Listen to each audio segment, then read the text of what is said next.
Hey, what's going on, guys? Welcome back to the Elemental Maker. Today we are going to be turning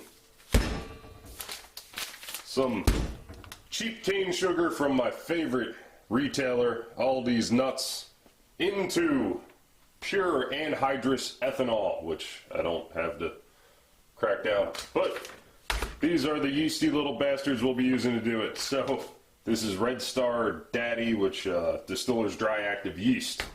And apparently it can get up to about 20% alcohol under the correct conditions, which we are going to be giving it.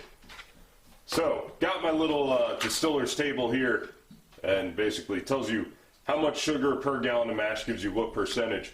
So these are some 1 gallon jars. We're going to be doing 3.5 pounds of sugar in each of these. So, just a hair under one bag. And setting it up to ferment. I'll put this heating belt on it with a little temperature controller. Hey, puppy. What you doing, bud? And after about a week's time, we should be around 20% alcohol. So I also have to get to building my still pretty quickly. I'll be doing a separate video on that. That video might actually come out before this video. Let's get started. First things first, I need to clean the glassware because while we're going for a full-blown yeast infection, we do not want anything else infecting the sugar wash. So, first I'm going to clean them out. Second, I'm going to give them a rinse in Star Sand solution.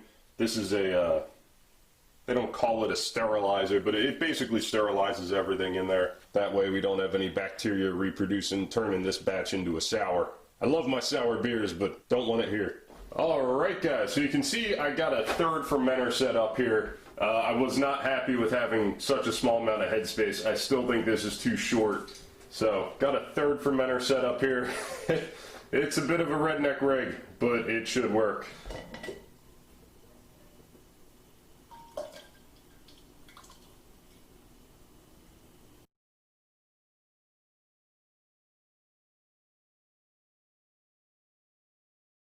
So now that the yeast have finished up their good old routine of burping and sharting, you can see I maintained them at a temperature 81 throughout the fermentation. Should be around 20%. Let's move on to distillation at this point. So here we are sometime later. Got the distillation apparatus running, and of course, because distilling your own spirits in the United States is illegal, even if it's not for consumption purposes, I am just running water through the apparatus here, just so you guys can see how that would happen. That's some beautiful water coming over. Now the trick after this part is going to be getting the water out of the ethanol, because it reaches what's called an azeotropic distillation limit. So even if you try distilling it again at 95% ethanol water mixture, the water will continue coming over with it, regardless of how many times you distill it. So what you need to do is use some sort of desiccant to pull the water away from the ethanol, and at that point you have completely dry ethanol. So quick note here while this sucker's cooling down, I did get the solder joint to work here. So what I used was the Stay Bright Harris silver solder. I think this is 3% silver, if I remember correctly, and it's just an acid flux. So my issue the first go round was I actually had the joint too hot. You can see I kind of discolored the stainless, and that's just because I had it too hot and the solder was beating up and I screwed the joint. So no more need for flour paste there. It is silver soldered, works beautifully. So here we have our lovely store-bought alcohol,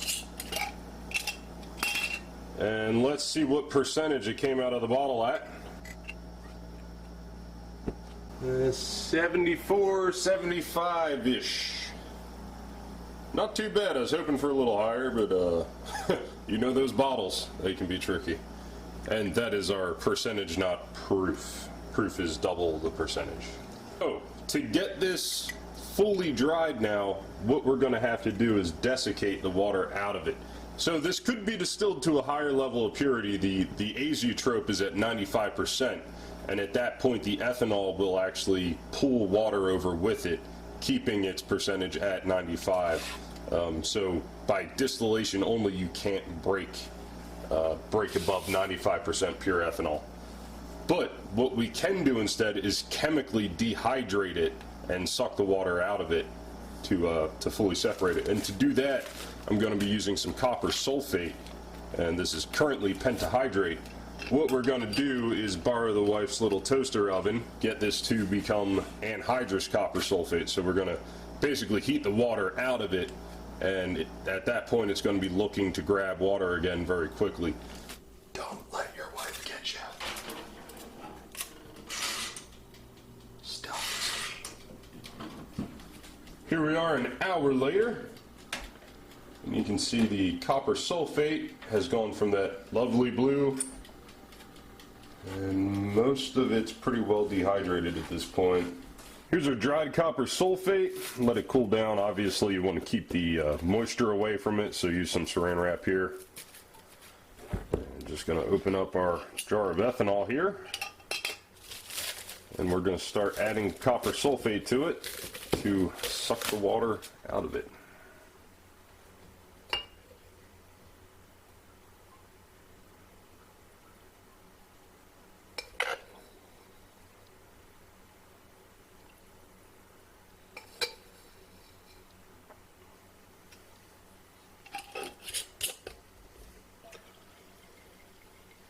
Quite a bit of warmth there generated from the copper sulfate getting the water. I'm going to give this a few hours to totally absorb any water out of solution, and then I'm going to add this to a boiling flask, and we're going to distill over the pure ethanol. Alright, so it's been about 24 hours since I added the copper sulfate, the anhydrous copper sulfate, to the ethanol water mixture. And now I'm going to add that to a 500 milliliter round bottom flask. Use a little saran wrap there. That way it sticks nicely, won't move on us. I should have a bigger funnel. So a lot of the ethanol is also going to be trapped between the copper sulfate particles. So I'm going to have to kind of force them down into the funnel. Don't get dirty ideas now. Now the other process you could use is literally just using molecular sieves to absorb all the water out of it, decanting, and then storing over some molecular sieves. I believe that's what Nile Red did in his video. It's been quite a while since I watched that, so I could be wrong. But here I'm using copper sulfate because it's much less expensive than molecular sieves, and if you don't have molecular sieves available, this is a good option. Now of course another great option is calcium oxide, quicklime. So got an oil bath here, just letting the oil heat up, and at that point I'll lower the distillation apparatus, and we should start collecting distillate, which will be anhydrous ethanol. So you can see here on the vacuum adapter I just have a latex finger, or nitrile finger I cut off, and I just poked a little needle hole in it. So instead of connecting the vacuum, I'm just using this to prevent atmospheric moisture from getting in. So you can see we're at a nice low boil there in the ethanol, and the great thing is our little finger condom here is just lightly inflated. So obviously you don't want to build pressure in this, but just a hair over atmospheric pressure to keep, you know, moisture and whatnot out of the system, not a bad thing. Oh, look, the joint's wetting.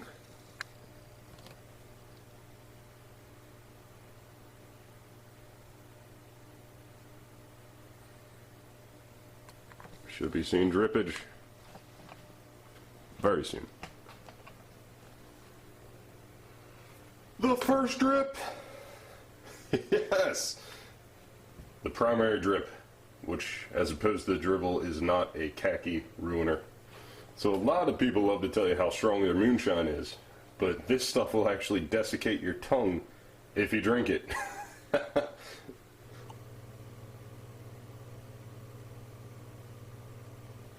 Alright, so the whole distillation ran right around 79, 80, and now the temperature's starting to jump pretty quickly. And there's also some sort of color change going on with the copper sulfate there. It looks like the edges are getting more hydrated, which is the opposite of what I thought would happen, but just to make sure no water makes it over, I'm gonna terminate the distillation at this point. Raise that up, and there we go. Looks pretty good. Oh, wow, that's kind of interesting. Okay, that's pretty cool. So if you look at the boiling flask, it looks like the bottom was actually, and the edges here, were starting to dehydrate the copper sulfate because I had this oil bath around like 1:30 or so. So that's why it's looking darker just outside the edge, because that copper sulfate was then grabbing that extra water and converting to the pentahydrate, I would imagine. So hence the color change.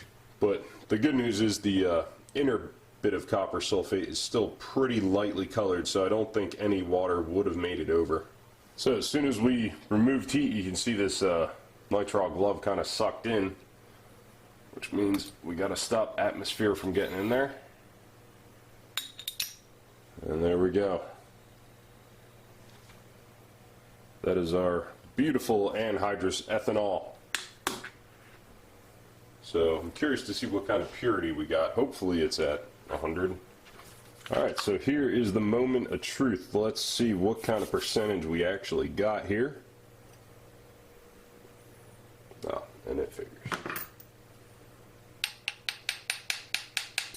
There we go. Pulled a bit of a vacuum there.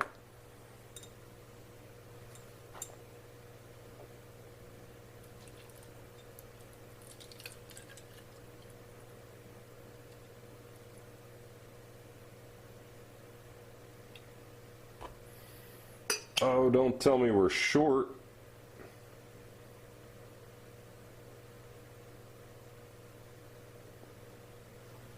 Went too far. The azeotrope came over. Alright, well, fuck copper sulfate. Just over azeotrope. It's at like 96%. So I went a little too long with, or maybe a little too hot with my distillation there.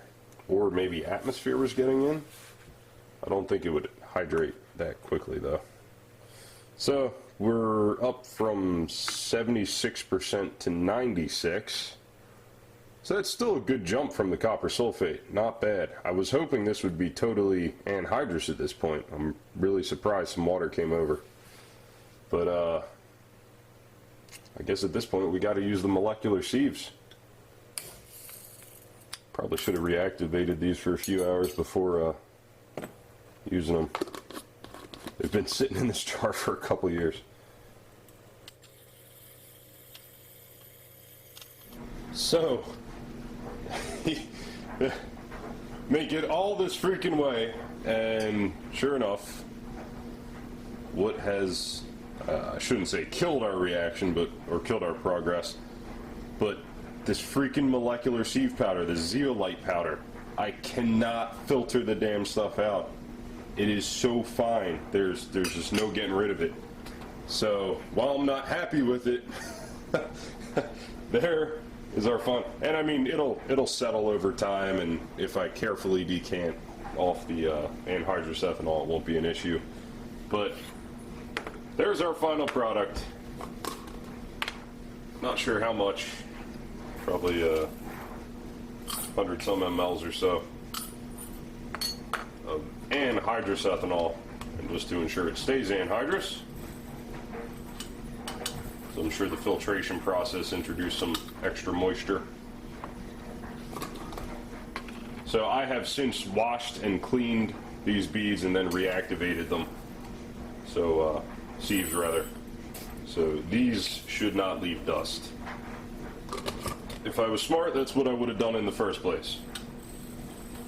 Well, I guess we better take a gander at where the gravity's floating. So, let's test it. Make sure we do have, in fact, anhydrous ethanol. Yes, this is a pretty crappy contraption here. Unfortunately, my 100 milliliter graduated cylinder is not tall enough for the hydrometer here. Let's see where she's at.